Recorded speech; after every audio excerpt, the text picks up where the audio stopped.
हमारे चैनल को सब्सक्राइब करें और बेल आइकन दबाएं।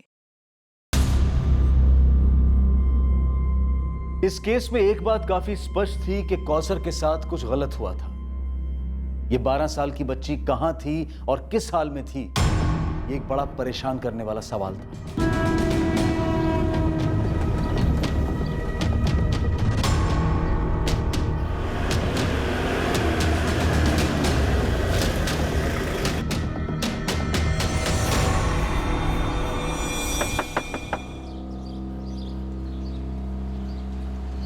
तेरे शौहर को बुला।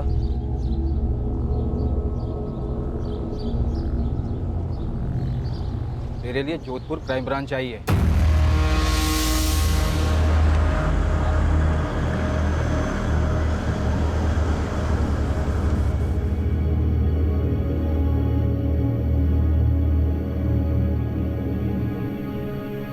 अम्मी,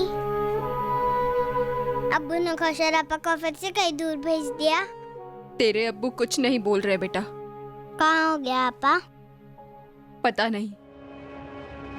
लतीफ़, तुम जोधपुर के अशफाक भाई को अच्छी तरह जानते हो। खुदा के लिए सच सच बताओ, क्या उन्होंने कौसर को वाकई यहाँ रियासपुर भेजा था? दावे के साथ तो नहीं कह सकता हूँ, पर बहुत ही शरीफ लोग हैं वो। मुझे लगता है बशीर कुछ छुपाने के लिए उन पर झूठे इल्ज़ाम लगा रहा है। क्या छुपाने के लिए? यास्मीन वैसे भी खुश नहीं थी कौसर को जोधपुर भेजकर, इसलिए मुझे लगता है बशीर ने उसे कहीं और काम पर लगा दिया।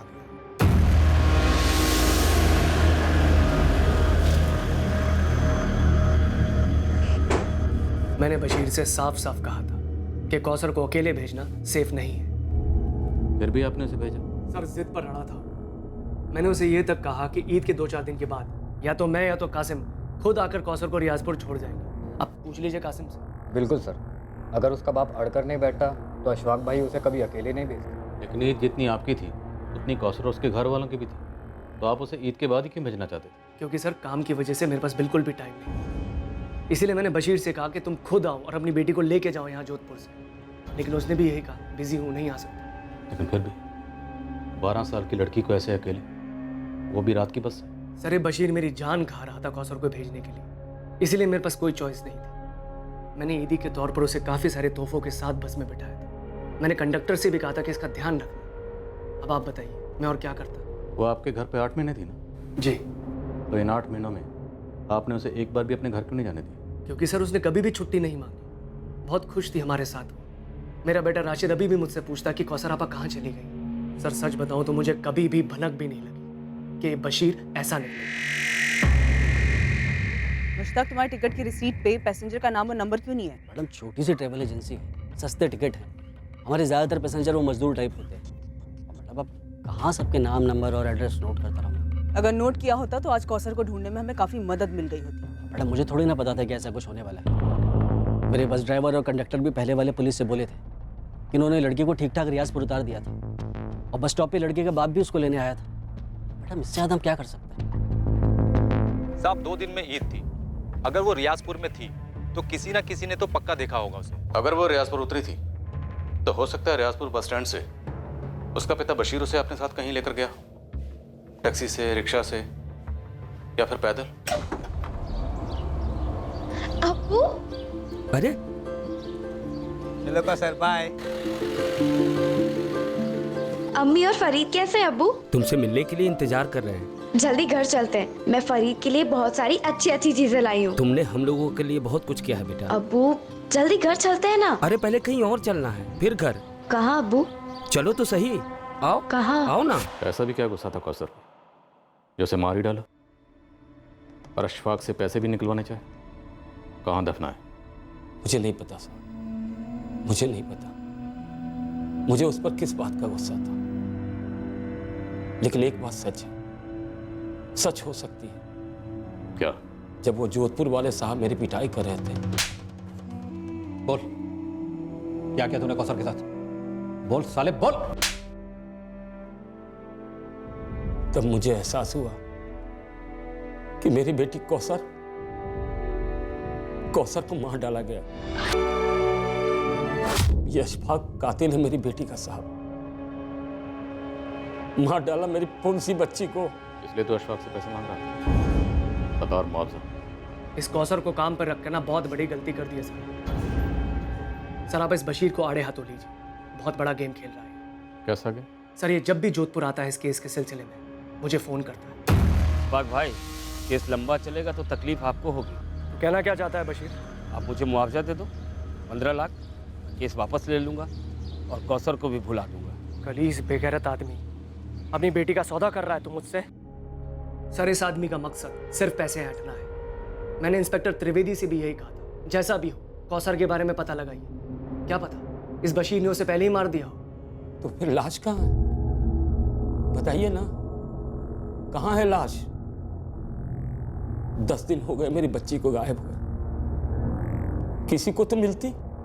तू बता दे। क्या बताऊं सर, गरीब आदमी, इसलिए मेरी जबान की कोई कीमत नहीं। पर अशफाक भाई मुझ पर वाहियात इल्जाम लगाएंगे, आप इसे सच मानेंगे? तेरी बात भी सच मानेंगे, लेकिन सच बोल के तो देख। क्या बताऊं और क्या देखूं साहब, 4 पैसे घर में आएंगे यही समझकर मैंने अपनी बच्ची को भेजा लतीफ के भरोसे। अब वही लतीफ मुझ पर उंगली उठा रहा है, ऊपर से कहता है बशीर कि ये सब बड़े पुलिस वाले के पास चला गया। तुम्हें बहुत तकलीफ होगी। हो रही है साहब, हो रही है, क्योंकि सारी दुनिया समझती है कि मैंने अपनी कौसर के साथ कुछ कर दिया। तेरे हिसाब से पूरी दुनिया झूठी है। वो बस कंडक्टर, उसका कहना है कि जोधपुर से अशफाक ने कौसर को बस में चढ़ाया था और अगले दिन सुबह रियाजपुर बस स्टैंड से तू कौसर को लेने भी आया था। उस बस कंडक्टर की तुमसे क्या दुश्मनी? वो झूठ क्यों बोलेगा? पैसा बोलता है साहब। अब मुझे देखिए, 4 पैसे के लालच में मैंने उन लोगों पर भरोसा किया, सौंप दिया अपनी बच्ची को उनको, और देखिए क्या हालत की उन्होंने उसकी। तेरी बेटी तो 8 महीने से घर आई नहीं, तो तुझे उसके हाल का कैसे पता? वो लोग उसे नहीं आने देते थे, लेकिन मैं तो मिलने आया था। तू कब आया था उससे मिलने? अप्रैल में। बेचारी की क्या हालत थी, बहुत उदास थी।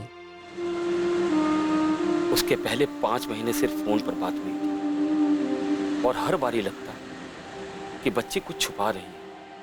और बता बेटा, तेरा स्कूल शुरू कर दिया उन लोगों ने? अब्बू, वो आप कब आ रहे हैं यहाँ?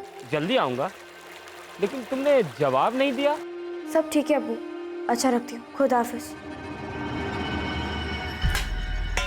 मैं कुछ नहीं जानती। आप कल सुबह की पहली बस से जोधपुर जाएंगे, बस। अरे मैं तो बस ऐसे ही कह रहा था कि वो थोड़ी उदास है, हो सकता है आसपास लोग होंगे वहाँ, इसलिए वो कुछ नहीं बोल रही होगी। नहीं, पहले आप जाके अपनी आंखों से खुद देखिए। थोड़ी सी भी गड़बड़ लगे ना, तुरंत वापस ले आइएगा। अरे यहाँ जो भी है, जैसा भी है, सब सही है। हाँ अबू, पापा को वापस लाने के बाद उसे कहीं मत भेजना। फरीद, तू बीच में ना बोल, खाना खा।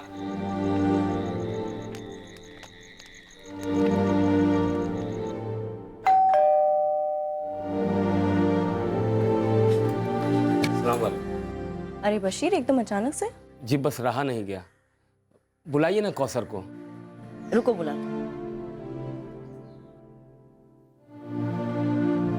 इंग्लिश स्कूल है, सब समझ में तो आता है। अरे कितना समझाया इसे, पर ये स्कूल जाना ही नहीं चाहती। पर बात तो ये हुई थी कि कौसर अच्छे स्कूल में दाखिल होगी। हाँ एडमिशन हुई थी, पर 1 हफ्ते बाद इसने जाना ही बंद कर दिया। कहती है घर पे रहना अच्छा लगता है इसे, है ना कौसर?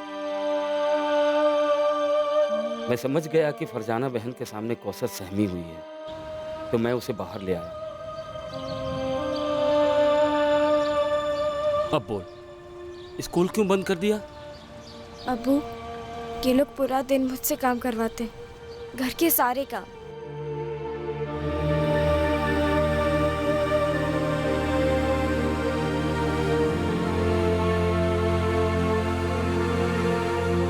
कौसर क्या कर रही है?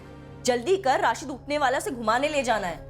फरजाना बहन मुझसे नहीं होता। तो थप्पड़ खाएगी ना, सब होने लगेगा। जल्दी कर। पर हाथ तो नहीं उठाया ना तुझ पे? 20 बार बोला है, अच्छी तरह से समझाया है। मशीन में एक बार में 10,000 कपड़े नहीं डालते, मशीन बाहर नहीं ले पाएगी, खराब हो जाएगी। समझ नहीं आती बात? मैं भी इतना काम नहीं कर सकती, थक जाती हूँ। अच्छा, उल्टा जवाब देने से और बहाने बनाने से जुबान नहीं थकती तेरी? और स्कूल में एडमिशन हुई ही नहीं अब्बू। मैंने पूछा भी था। स्कूल? अब्बू ने मुझे कहा था कि आप यहाँ मुझे स्कूल भेजेंगे। अच्छा, और तेरे अब्बू ने तुझे ये नहीं कहा कि काम चोरी ना करे? मुझे कहा गया था कि सिर्फ राशिद का काम करना होगा, पर आप तो घर के सारे काम करवाती हो। तो अपने घर में भी सारे काम करा करती थी ना तू। वो घर है, अलग है। अच्छा, तो ये क्या है? हाँ, देखा कैसे जबान लड़ाती है, एकदम बदतमीज है ये। अशफाक भाई, मुझे यहाँ बाकी के काम नहीं करने, मुझे स्कूल जाना है। देख, तू जो काम कर रही है ना, उसके बहुत तगड़े पैसे दे रहा हूँ तेरे बाप को। तो फिर बोला क्यों नहीं कि घर के सारे काम करवाएंगे? क्यों बोला स्कूल भेजेंगे? अशफाक भाई, मुझे आज ही से स्कूल जाना है। हुक्म चलाएगी हम पर? तुम तो सारा दिन घर पे होते नहीं हो, इसी तरह से नखरे करती रहती है। एक नंबर की आलसी कामचोर है। सारा दिन आराम करना है, ऐश करना है इसे, और स्कूल जाने का ना सिर्फ ये बहाना करिए ताकि इसे घर के काम ना करने पड़े। सुधर जा, अच्छे से काम कर, बहुत अच्छे से रख रहे हैं तुझे। और आइंदा स्कूल जाने की ना बात मत करना मेरे साथ, समझ आया? अब्बू, मैं और यहाँ नहीं रह सकती, मुझे घर ले चलो। मैं वहाँ कोई और काम करके पैसे कमा लूंगी, पर मुझे घर जाना है अब्बू। मुझे यहाँ नहीं रहना, मुझे अम्मी और फरीद के साथ रहना है अब्बू, और आपके साथ। मुझे यहाँ से ले चलो अब्बू, मैं नहीं रह सकती। ये कोई एक बार की घटना नहीं है। कम से कम पैसों में नौकरों से ज्यादा काम करवाना मध्यम वर्गीय परिवारों में एक आम बात है, और अमीर घरों में तो ये सबसे ज्यादा देखने को मिलता है। कुछ अजीब सी धारणाएं सुनने को मिलती हैं, जैसे कि ये लोग तो कोई भी काम कर लेते हैं, इन्हें तो आदत होती है काम करने की, थोड़े में भी बहुत खुश हो जाते हैं ये लोग, वगैरह वगैरह। अक्सर मालिकों को लगता है कि वो नौकरों को खाना, कपड़े और सोने की जगह देकर कोई बहुत बड़ी दिलदारी का काम करते हैं। बड़े गर्व के साथ खुद नौकरों और दुनिया वालों को इस बात का एहसास दिलाया जाता है कि देखो कितने दिलदार हैं हम। पर इंसान की गरिमा का क्या, उसके हक का क्या? नौकर विरोध में चू भी करे तो उस पर बदतमीजी, काम चोरी, यहां तक कि चोरी के भी इल्जाम लगते हैं। जी नहीं, हम ये सब बढ़ा चढ़ाकर नहीं कह रहे हैं, आंकड़े यही हकीकत बयां करते हैं। और यहां इस केस में इस अमानवीय बर्ताव से पीड़ित कौसर सिर्फ 12 साल की थी। क्या वो अपने साथ हो रहे जुल्म के बारे में झूठ बोल रही थी? मुझे उस दिन मेरी बच्ची को वापस ले आना चाहिए था। तो क्यों नहीं ले गए? मैं उनकी बातों में आ गया था साहब। देखो बशीर भाई, छोटी है, घर की याद आती होगी, इसलिए मैं बुरा नहीं मान रही हूँ कि वो इस तरह से झूठ बोल रही है। होता है, कोई बात नहीं। बशीर, लो, हमें देखो, इस घर को देखो, क्या लगता है तुम्हें इस घर में जल्लाद रहते हैं, एक छोटी सी बच्ची को मारेंगे? और बशीर भाई, वॉशिंग मशीन में 1-2 बार कपड़े डालना निकालना काम थोड़ी होता है। मेरी अपनी बेटी होती तो उससे भी करवाती ना। पर बच्ची कह रही थी कि आपके यहाँ और कोई नौकरानी नहीं है। मिलती नहीं है ना बशीर भाई, तभी तो सारे काम मुझे करने पड़ते हैं। इसलिए तो कौसर को रखा है राशिद के लिए। बशीर, हम तुम्हारी बच्ची को अपनी बच्ची की तरह ही रख रहे हैं, और रही बात स्कूल जाने की, तुम्हारी बच्ची मानती नहीं है, बहाने बनाती रहती है। कभी टीवी देखना है, कभी कुछ और करना है, बचपना है। और इस महीने दोबारा करवा देंगे ना एडमिशन। आप फिक्र मत कीजिए बशीर भाई, जितना पढ़ेगी उतना पढ़ाएंगे हम। और हाँ, देखो मैंने उसकी पगार 15 की जगह 18,000 कर दी, ठीक है? बशीर देखो, अच्छे अच्छे बच्चे भी कभी कभी झूठ बोला करते हैं। हम बड़ों को उनकी बात को इतना सीरियसली नहीं लेना चाहिए। हाँ, और जैसे जैसे होश आएगा ना, वो झूठ बोलना भी बंद कर देगी। और 1 साल उसको यहाँ पे रख कर देखो, तुम्हारे घर जाने के लिए मना कर देगी। हाँ, और ये कहानियां बनाना भी बंद कर देगी। बातों के ऐसे लपेटे में लिया मुझे कि मुझे लगा वो लोग सच बोल रहे हैं, जैसे आपको अभी लग रहा है कि अशफाक भाई सच बोल रहे हैं। सर, अशफाक के कॉल रिकॉर्ड्स भी वही कह रहे हैं जो वो कह रहा है। 3 और 4 जून को उसकी और बशीर के बीच में बात हुई है, और उसके बाद भी दोनों के बीच में बात होती रही। पर बात क्या हुई ये तो कॉल रिकॉर्ड्स नहीं बता सकते बहरे। सर, मैंने इस बस कंडक्टर सूर्या और ड्राइवर कपिल, इन दोनों से मिलके बात की, और उस रियाजपुर वाले लतीफ, उससे फोन पे बात किया। सर, क्या ये मिलके झूठ बोल रहे हैं? सबके सब एक ही बात बोल रहे हैं, पर जरूरी नहीं है कि सब सच बोल रहे हैं। सर, बशीर कह रहा था कि बच्ची नाखुश थी, उसे वहाँ टॉर्चर किया जा रहा था, पर जब मैंने कौसर की माँ यास्मीन से बात की तो उसे इन सब के बारे में कुछ भी नहीं पता था। ये आप क्या कह रही है? मेरी कौसर से फोन पे बात होती थी, पर उसने तो कभी इस बात का जिक्र नहीं किया। पर जब बशीर मिला था उसे तो सब कुछ कहा था। क्या? यास्मीन, ये बात बहुत अजीब है। बशीर ने तुमसे ये बात क्यों छुपाई? अल्लाह जाने। यास्मीन, दरअसल पुलिस की पहली टीम और अब क्राइम ब्रांच दोनों की तहकीकात इस तरह बढ़ रही है कि बशीर काफी कुछ छुपा रहा है। मम्मी, याद है जब अब्बू आबा से मिलकर लौटे थे तब उन्होंने कहा था वो तो वहाँ बहुत खुश है। यास्मीन,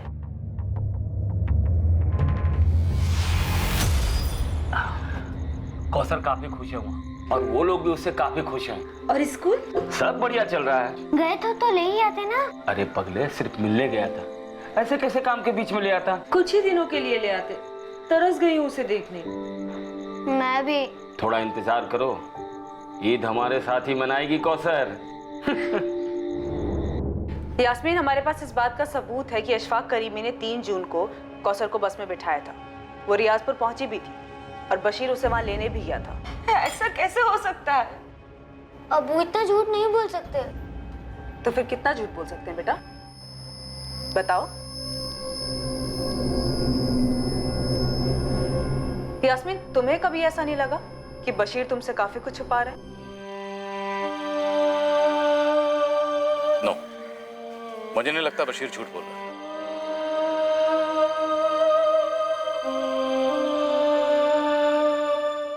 बच्चा, हमारे पास कोई सबूत नहीं है ये साबित करने के लिए कि अशफाक और फरजाना ये दोनों झूठ बोल रहे हैं। हमारे पास बशीर के खिलाफ सबूत के तौर पर एक बिना नाम के टिकट की रेसिट, कुछ बिना डिटेल के फोन रिकॉर्ड्स और 3 गवाह जो इंसान, पर हम सब जानते हैं इंसानियत बिकाऊ है।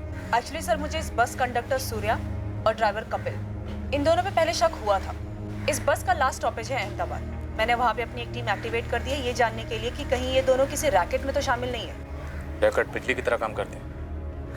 घर भी वक्त निकला जा रहा है। बच्ची कौसर कहाँ है?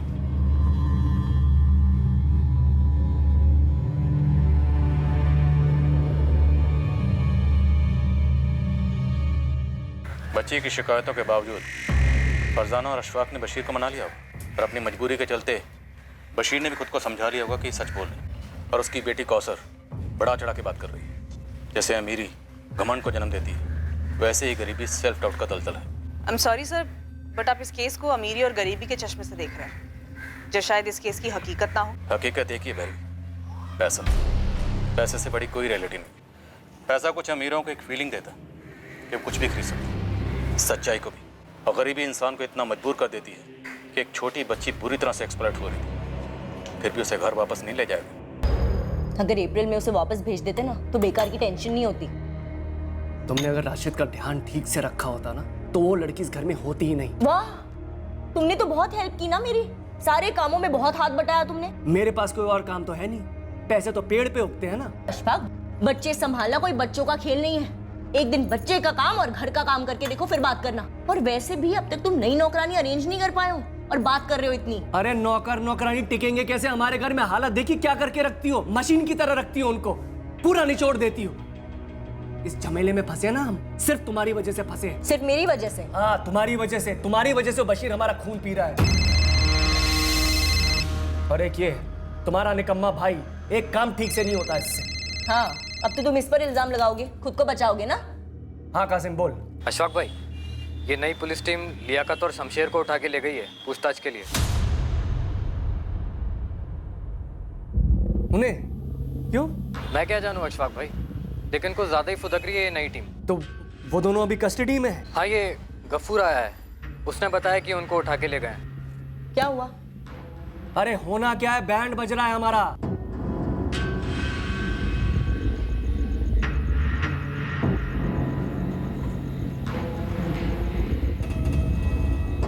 कितने में बेचा मेरी बेटी को?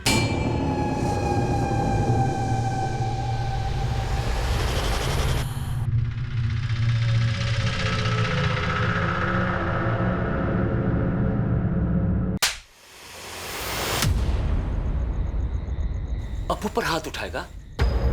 अब्बू पर? आपा को घर क्यों नहीं लाए? क्यों? तेरे लिए और तेरे लिए, खुद कौसर के लिए। हम लोग एक जहन्नुम से निकले थे। अगर कौसर को घर ले आता ना तो हम फिर से वहीं लौटते। समझे तुम दोनों?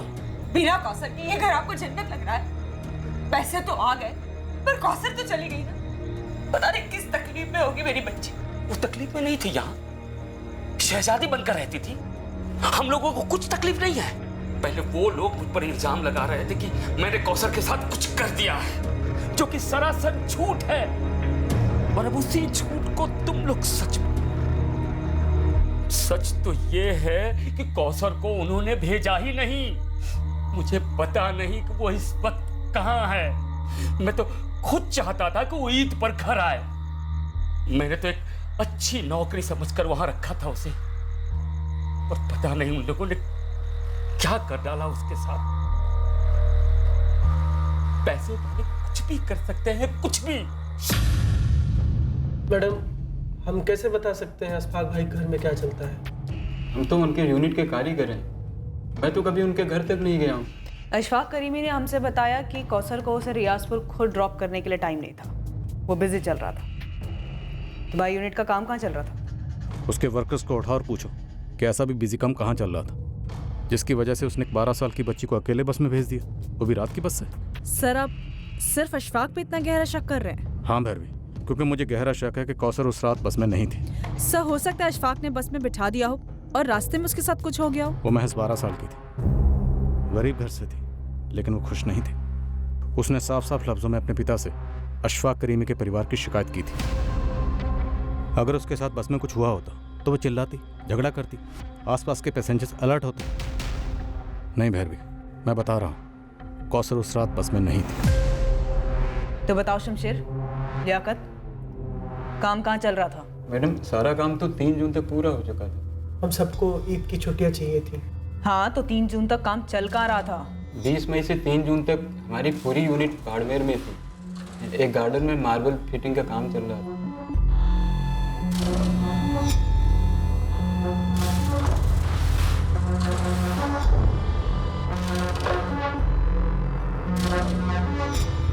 पार्टी अशफाक भाई की खास थी।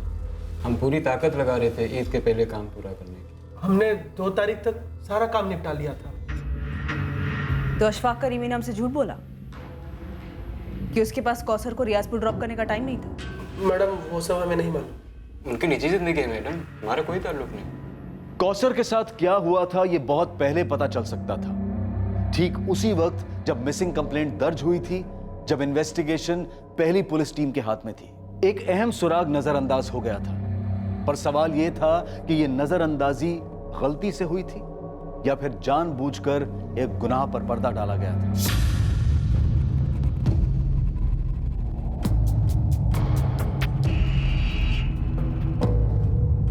Good afternoon sir. Good afternoon sir, हमने तरीके से इन्वेस्टिगेशन की और इस नतीजे पर पहुंचे कि बशीर इन्वॉल्व है। फिर पता नहीं आप कौन से कवर अप की बात कर रहे हैं। लॉजिक, अगर एक बाप अपनी बेटी के साथ कुछ गलत कर देता है तो इतना शोर क्यों मचाएगा? सर, उसी लॉजिक से मैं आपसे पूछता हूँ, जब एक बेटी अपने बाप से साफ साफ कहती है कि उसे घर वापस ले जाओ, ये लोग उसकी जान ले रहे हैं, तो उसे वापस क्यों नहीं ले जाता है? मजबूरी, गरीबी, हमारे देश में नहीं तो नहीं। सर, आप उस लालची बशीर के आंसुओं पर जा रहे हैं। सबूतों का क्या, गवाहों का क्या, बस के कर्मचारी, उसी के गांव का लतीफ, मतलब सभी ने बशीर के खिलाफ स्टेटमेंट दिया। स्टेटमेंट होता है त्रिवेदी, सच कब से होने लगा? ये बस टिकट की कॉपी जब तुम्हारे सामने बतौर सबूत पेश की गई तो मैं इसमें कोई खोट नजर नहीं है। टिकट की कॉपी भी लाओ। इस फोटो कॉपी को देखकर तुम्हारे दिमाग में कोई डाउट नहीं है?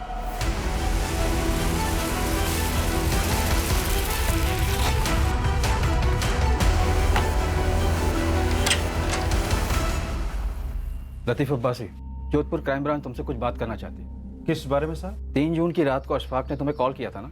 हाँ, किया था। उसी बारे में बात करनी है, चलो।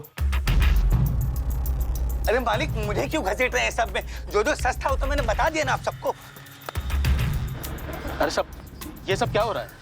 मैंने सच ही बोला था आप लोगों को, जैसा हुआ था वैसा ही बोला था साहब। मुझे कुछ भी नहीं पता उस लड़की के साथ क्या हुआ साहब। मैं सच बोल रहा हूँ साहब। ये सर मेरा ट्रैवल का काम है। मैं टिकट काट कर लोगों को बस में बिठाकर आगे भेजता हूँ, बस। लेकिन लड़की बस में बैठी ही नहीं। इसमें मेरी क्या गलती? तो तेरे ड्राइवर और कंडक्टर ने कौन से हिसाब से बोला कि वो बस में चढ़ी और रियाजपुर जाके उतरी? अब सर, ये तो आप इन्हीं लोगों से जाकर पूछिए ना। इसीलिए तुझे लेके जा रहा हूँ, तेरे सामने पूछूंगा। चलो। त्रिवेदी, घिन आ रही है पूछने में। पर मजबूरी है। कितने में सौदा हुआ था अशफाक के साथ? सर आप मुझ पर बेबुनियाद आरोप लगा रहे हैं। घिन तो उस बाप को आनी चाहिए जिसने अपनी बेटी की जिंदगी को पैसों की खातिर दांव पे लगा दिया। तुमने क्या किया उस जिंदगी को बचाने के लिए? ढूंढ के नहीं लिया कौसर को? पता क्यों नहीं किया कि 12 साल की मासूम जिंदगी के साथ क्या हुआ? आओ उस्मान। सर बच्ची रियाजपुर कभी पहुंची ही नहीं। बीच रास्ते में उतारी गई? शायद बस में कभी चढ़ाई भी नहीं गई। लेकिन बस के ड्राइवर, कंडक्टर सबका स्टेटमेंट कि बच्ची बस में चढ़ी थी और अगले दिन रियाजपुर बस स्टैंड से बशीर उसे कहीं ले गए। नामुमकिन है सर। रियाजपुर बस स्टॉप पर एक गवाह नहीं मिला है जो ये कह सके कि हाँ उसने बच्ची को देखा। और आखिरी बस स्टॉप अहमदाबाद, मेरे लड़के बोले किसी ने लड़की को नहीं देखा। बहुत फोटो घुमाई, एक टिप तक नहीं मिली।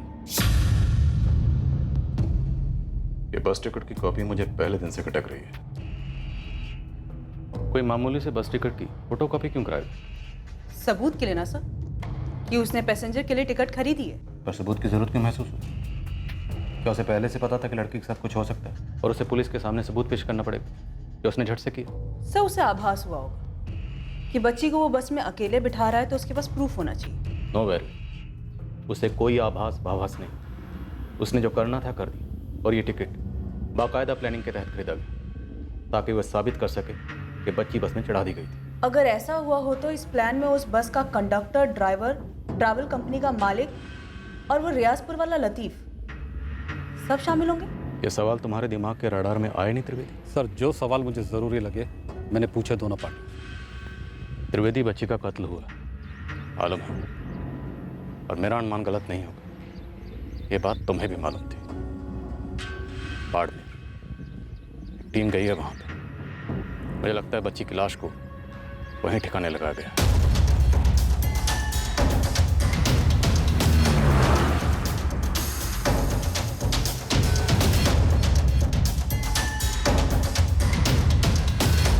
शमशेर, लियाकत, हमें लगता है कि तुम दोनों जानते थे कि लड़की मारी गई थी। क्या उसे यहाँ से कहीं ले जाया गया था? तुम दोनों की खामोशी काफी कुछ खुसर-पुसर कर रही है। इस खामोशी को फोड़कर चीख चीख कर चिल्लाना आता है मुझे। सुनोगे अपनी आवाज?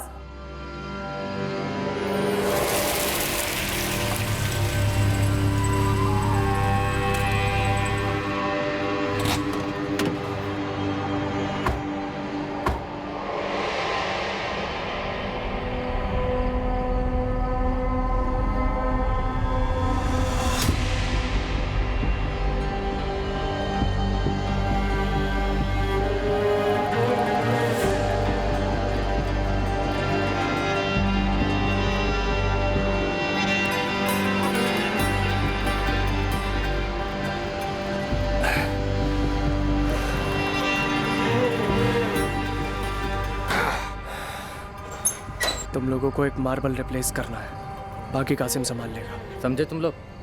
चलो। देख कासिम, सब कुछ ठीक ठाक होना चाहिए, बाद में कुछ भी बाहर नहीं आना चाहिए। मैं सब देख लूंगा।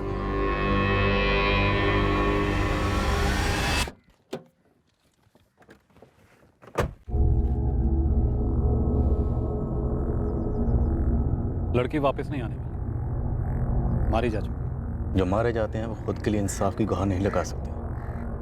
उन्हें इंसाफ दिलाना हम जिंदा लोगों का फर्ज है। तुम जिंदा हो त्रिवेदी?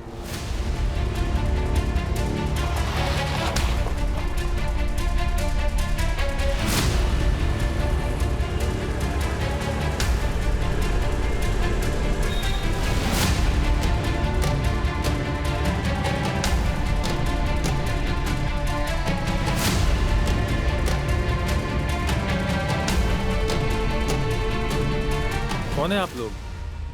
Crime branch, Jodhpur. बता शमशेर, कहाँ है कौसर?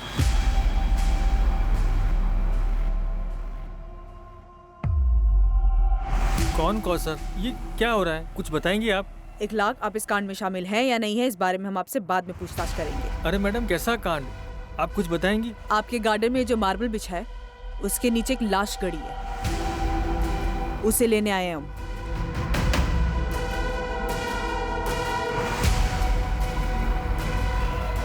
ये सही है, इसी को रिप्लेस करेंगे।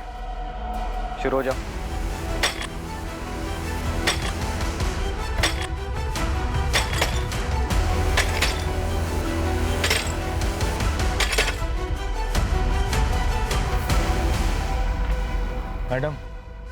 मैं और मेरी बीवी तो उस वक्त घर पर ही नहीं थे जब ये सब कुछ हुआ। मैंने तो सिर्फ अपने दोस्त अशफाक को ये काम दिया था। इसके आगे हमें कुछ भी नहीं मालूम। 1 लाख वो सब हम मालूम कर लेंगे। वैसे मैडम ये लाश मतलब कौन है, किसकी है? तुम्हारे दोस्त अशफाक के घर में काम करने वाली एक नौकरानी थी, 12 साल की बच्ची। आराम से, संभाल के। हाँ, ये लोग कुछ बोल क्यों नहीं रहे? बोलेंगे, अभी बैठने को कहा। अरे पर हमारे कौसर। यास्मीन, क्या? अरे बताइए ना, बात क्या है?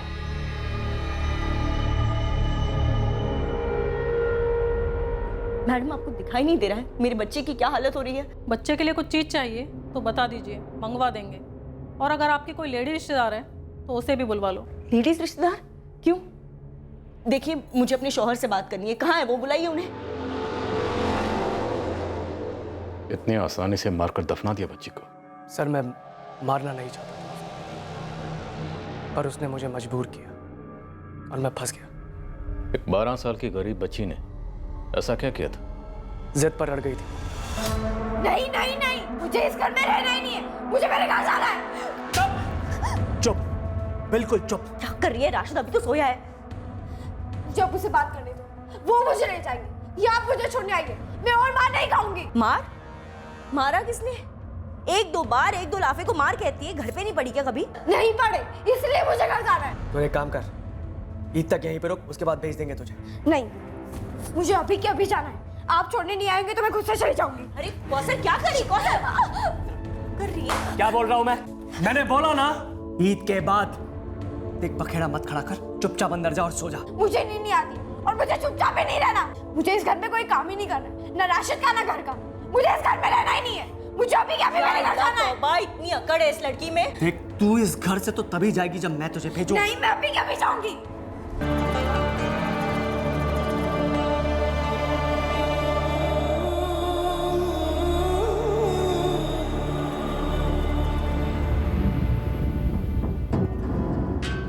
अशफाक, ये क्या हो गया इसे?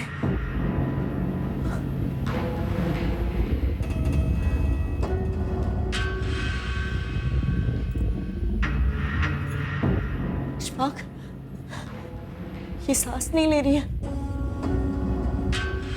मार डाला तुमने इसे।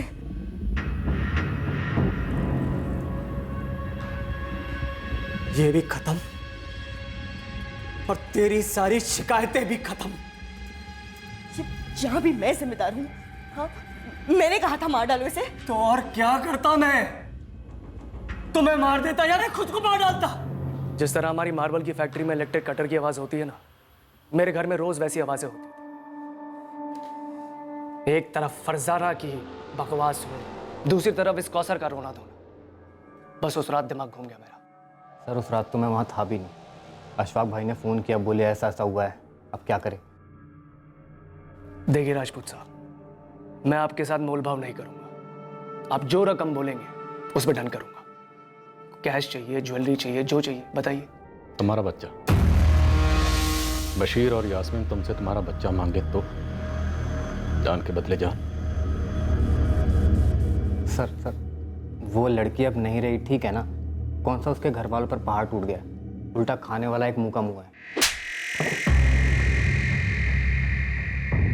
तुम दोनों भी नहीं रहोगे ना, तो तुम्हारे घर वालों पर भी कोई पहाड़ नहीं टूटेगा, बल्कि इस धरती का बोझ कुछ कम होगा।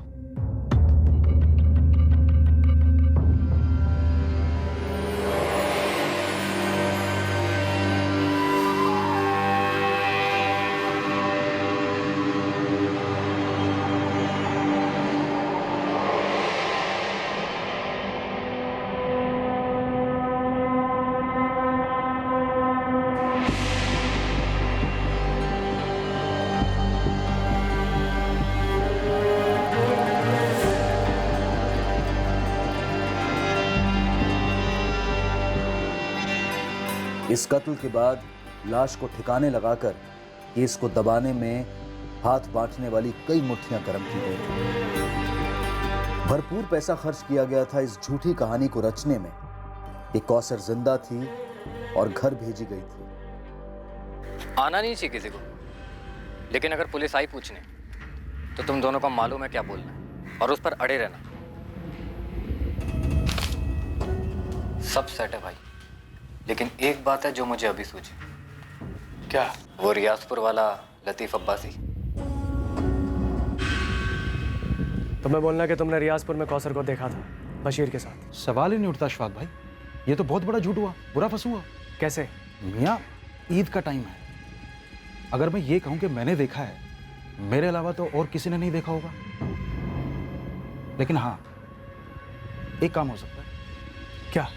जल्दी बोल। आज रात को आप मुझे फ़ोन कीजिए और बोलिए कि आपने बच्ची को बस में बैठा दिया है। मैं पुलिस के सामने यही सब बोलूँगा। झूठ के इस दिए को जलाए रखने के लिए पैसों का भरपूर तेल पिरोया गया था। सभी एक आवाज में कह रहे थे कि कौसर जिंदा है, जबकि सब जानते थे वो मारी गई है।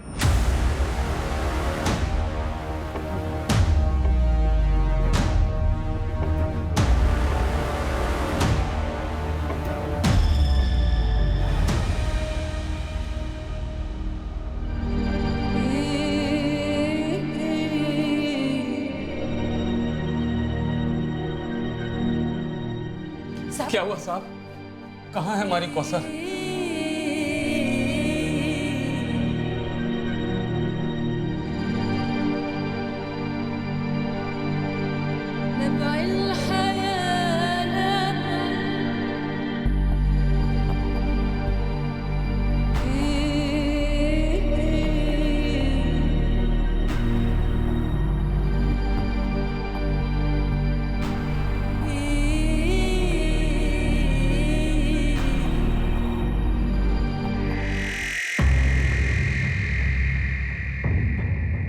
माँ बाप ने आइडेंटिफाई किया सर, कौसर अंसारी ही है। चार्जशीट में एक भी लूप होल नहीं रहना चाहिए, मैक्सिमम सजा दिलानी है इन्हें। बास्टर्ड्स, कैसे? आई मीन 12 साल की बच्चे के साथ कोई कैसे ये सब कर सकता है? सर आई स्ट्रांगली फील कि इंस्पेक्टर त्रिवेदी ने कवर अप किया। हालांकि अभी इस वक्त उनके खिलाफ कोई डायरेक्ट सबूत तो नहीं है, पर सर इस केस को दबाने के लिए इतने लोगों की मुट्ठियां गर्म करी तो ये इम्पॉसिबल लगता है कि इंस्पेक्टर त्रिवेदी जो इस केस के मेन इन्वेस्टिगेटिंग ऑफिसर थे, उन्हें घूस ना दी गई। मैं उसके खिलाफ एक डिपार्टमेंटल इंक्वायरी ऑर्डर करता हूँ। अगर कुछ भी मिले ना उसके खिलाफ, चार्जशीट में उसका भी नाम जोड़ देना।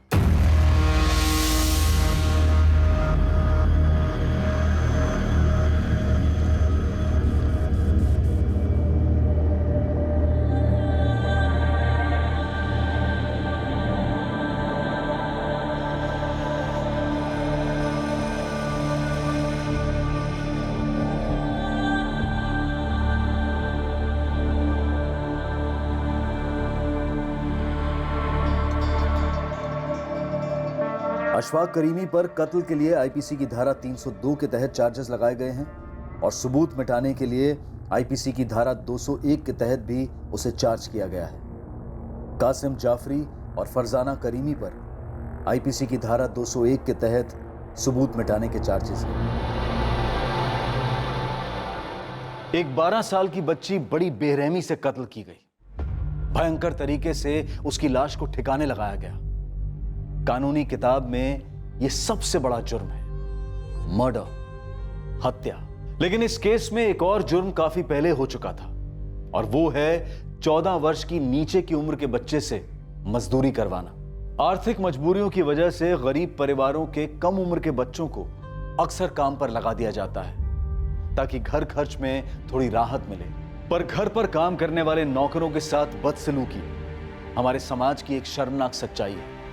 सब जानते हैं कि यह होता है, हर दूसरे घर में किसी ना किसी तरीके से होता है। घरों के बाहर भी होता है, जैसे कि होटल्स में, रेस्टोरेंट्स में, पूरी सर्विस इंडस्ट्री में, जहां कुछ लोगों को ऐसा लगता है कि वो वर्कर्स को उनके काम के लिए पैसा दे रहे हैं तो वो जैसे चाहे उनके साथ पेश आ सकते हैं।